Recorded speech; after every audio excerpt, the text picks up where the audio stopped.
మగ్గం work. Shoulder point చూసారా ఎంత బాగుందో. సో డిజైన్ అయితే చాలా సింపుల్గా ఉంది, బట్ లుక్ వైజ్ అయితే చాలా గ్రాండ్గా ఉంది. హ్యాండ్స్ని హైలైట్ చేసుకోవడం ఇప్పుడు మెయిన్ కదా, కనిపించేది అయితే హ్యాండ్స్. శారీ కాంబినేషన్ అయితే ఇదండి. దీనికి వచ్చేసరికి బ్యాక్ వచ్చేసేసి ఇలా ఇచ్చేసాము, హ్యాండ్లో వచ్చేసేసి ఒక పఫ్ డిజైన్ ఇచ్చేసి బార్డర్ జర్దోజీ వర్క్ అయితే హైలైట్ చేసామండి. చాలా బాగుంది వర్క్ అయితే.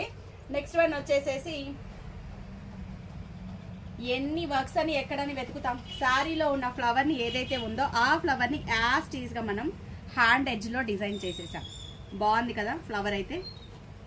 సో 2 హ్యాండ్స్లో 2 ఫ్లవర్స్ ఇచ్చేసాము. బ్యాక్ వచ్చేసేసి ఒక బంచ్ స్టైల్ చిన్న లీవ్స్, ఇక్కడ ఏదైతే ఉందో లీఫ్ అదే లీఫ్ అనేది హైలైట్ చేసేసాము శారీలో ఉన్న బంచ్నే.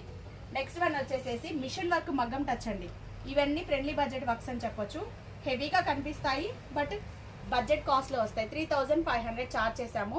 ఆల్ ఓవర్ మనకి ఇది మొత్తం మగ్గం మీద కావాలంటే అబోవ్ 55 ఉంటాయి. సో 3500కి మిషన్ వర్క్లు మగ్గం టచ్లు సింపుల్గా ఎంబ్రాయిడరీ వర్క్స్ ఇలా జస్ట్ 400, 500, 600లో ఇలా హైనెక్లో ఎంబ్రాయిడరీ మిషన్ వర్క్స్. సో ఇలా డిజైన్ చేస్తే 600 ఛార్జ్ చేస్తాము. ఇవి వచ్చేసేసి 35. ఈ మగ్గం అయితే చాలా యూనిక్ డిజైన్ ఉంది కాబట్టి 3500 అయితే ఛార్జ్ చేసాము.